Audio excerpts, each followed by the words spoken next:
Bonjour à toutes et à tous, bienvenue dans Tribune et Podium, le podcast pour vivre les émotions du sport. Je suis Solène Rigoulet et tous les jours jusqu'à la fin de la quinzaine olympique, on se retrouve pour tout savoir de l'actualité des Bleus à Milan-Cortina. Ça y est, le record de médailles de la délégation française aux Jeux d'hiver est tombé.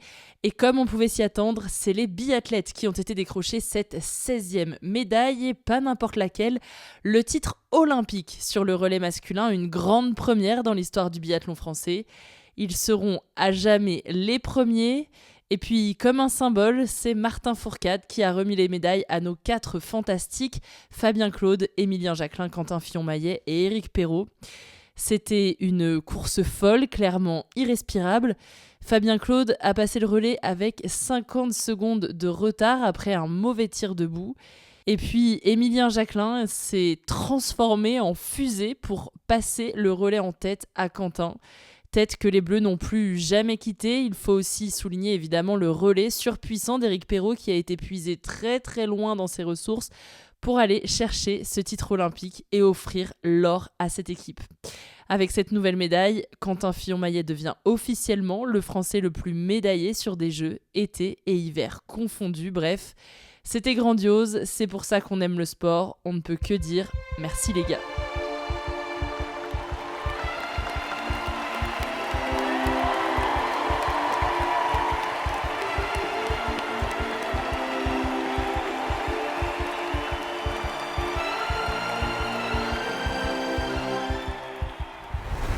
Parmi les autres événements de la journée d'hier, il y avait le combiné nordique sur grand tremplin. Marco Hennis vient prendre une très belle 14e place, de bon augure pour ce jeune en vue des Jeux de 2030.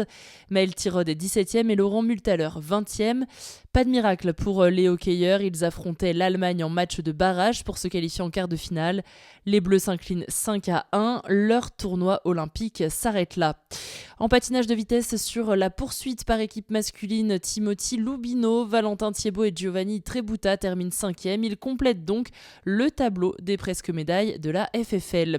Et sur la piste de bobsleigh, le duo Romain Heinrich et Dorian Hauterville prend la 11e place. Hier, il y avait aussi la finale du Big Air en ski freestyle. Alors au jeu, tout peut arriver. On a même rêvé d'une surprise de la part de nos tricolores, mais malheureusement, à l'issue de leurs 3 runs, ils se classent 10 et 11e. Par contre, ça, c'est une bonne surprise. En patinage artistique féminin, Lauryn Schild, notre seule représentante tricolore, arrache sa qualification pour le programme libre. Les 24e premières sont qualifiées et elle se classe 24e. Elle débutera donc la compétition du programme libre, mais c'est une très très bonne expérience olympique pour elle.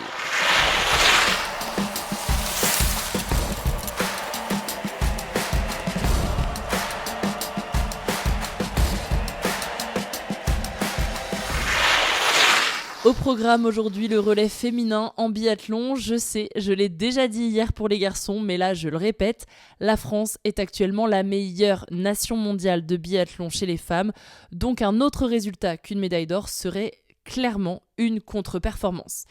Et oui, avec un niveau pareil, on devient très exigeant. Par contre, il faut quand même savoir que la composition du relais a été remaniée au vu des mauvais résultats de Justine Brezas-Boucher sur cette Olympiade. Elle a été écartée pour laisser place à Camille Bennet. Sur les 4 relayeuses, nous aurons donc une seule biathlète en la personne de Julia Simon qui a déjà l'expérience de plusieurs Olympiades. Sur ce relais, Camille Bennet ouvrira la course, suivie par Lou Jean Monod, puis Océane Michelon avant de terminer avec Julia Simon. Alors évidemment, je crois très très fort en cette équipe et en sa capacité à ramener l'or à la délégation française. Mais attention, rien n'est joué et on débriefera tout ça dans l'épisode de demain. Avant le biathlon, il y aura d'autres bleus à encourager ce matin, à commencer par les fondeuses et les fondeurs sur le sprint libre par équipe. Il y a 26 équipes au départ de cette poursuite, les 15 meilleures vont en finale. Chez les filles, Mélissa Gall et Léonie Perry porteront les couleurs françaises et chez les hommes, on retrouvera le triple vice-champion olympique Mathis Desloges associé à Jules Chapaz. Les finales seront à suivre en fin de matinée.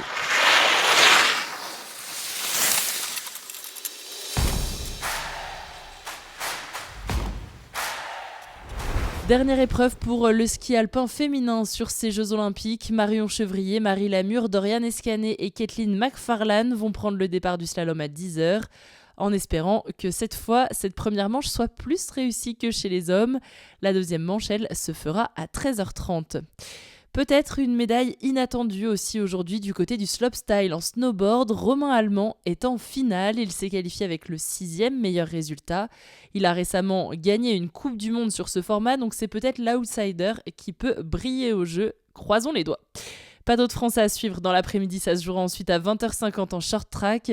L'équipe de France est en petite finale du 3000 m relais féminin. Les filles vont se battre pour la 5e place, une place de classement. C'est l'heure du récap des horaires du jour. Pour suivre les Bleus, de 9h45 à 12h30, on suivra les sprints par équipe hommes et femmes des séries jusqu'aux phases finales, donc en ski de fond. À 10h, la première manche du slalom féminin. À 11h20, le snowboard slopestyle avec la finale. À 13h30, on regardera la deuxième manche du slalom féminin. À 14h45, en route pour le titre olympique sur le relais féminin en biathlon. Et puis à partir de 20h15, le short track 3000 mètres femmes. Bon à savoir, la France est actuellement 7e au tableau des médailles avec 16 breloques, 5 en or, 7 en argent et 4 en bronze, dont 9 apportés par le biathlon, la 10e sûrement aujourd'hui. Bref, tu l'as compris, on en reparle demain. En attendant, je te souhaite une très bonne journée olympique et je te dis à très vite dans Tribune et Podium. Ciao!